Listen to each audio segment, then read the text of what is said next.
বাংলাদেশ প্রাথমিক শিক্ষক সমিতি কেন্দ্রীয় কমিটি। এই সাথে ধন্যবাদ জানাচ্ছি এবং পাশাপাশি কৃতজ্ঞতা প্রকাশ করছি আমাদের বিভিন্ন জেলা অর্থাৎ 64 জেলা থেকে আগত সকল আমার প্রাণপ্রিয় শিক্ষকবৃন্দ।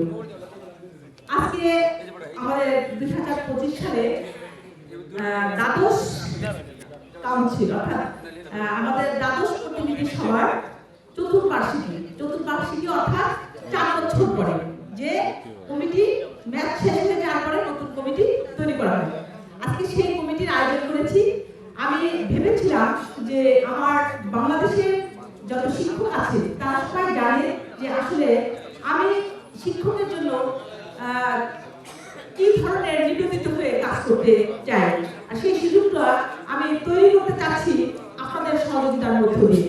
আজকে আমি সামান্য আয়োজন করেছি, কিন্তু এই আয়োজনের পিছনে আমার অনেক শ্রম দেওয়া লেগেছে। কারণ জানেন তো যে আমি তো আসলে ঢাকায় থাকি না, আমি থাকি হচ্ছে মসজিদপুর।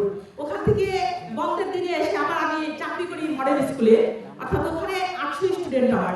সেই 800 স্টুডেন্টকে ট্যাকেল দিয়ে প্রশাসনের সাথে সমন্বয় রেখে আমার এই নেতৃত্ব কেন্দ্রীয় পর্যায়ে দেওয়া, এবং আমি মনে করি যতগুলি সংগঠন আছে এই সব সংগঠনের যারা কার্যক্রম করেছে তার থেকে একটু ভিন্নতম ধরনের আপনাদের জন্য আমি আন্তরিক হতে পেরেছি। কতটুকু পেরেছি সেটা আপনারা বলবেন, আমি তো বলতে পারবো না। চেষ্টা করেছি আমি যে আমার সম্মানিত শিক্ষক মন্ডলী যারা আছেন তারা দূরান্ত থেকে আসবেন। আমি সম্মানিত অতিথিদের জন্য যে ক্রেডিটগুলি করেছি অর্থাৎ সম্মাননার আয়োজন করেছি, সেই সাথে কিছু গুণী শিক্ষকরা ছিল।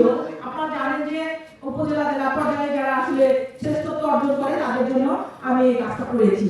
এটা কিন্তু আমাদের যে প্রধান অতিথি ছিলেন যে যারা আবির খা, তিনি কিন্তু বলছেন যে উনি এই জীবনে অনেক কনফারেন্সে গেছে, অনেক মিটিং আটেন্ড গেছে, কিন্তু এরকম ভাবে হয়নি। ওইটি হচ্ছে আমার একটু ভিন্নতর ধরনের আয়োজন ছিল।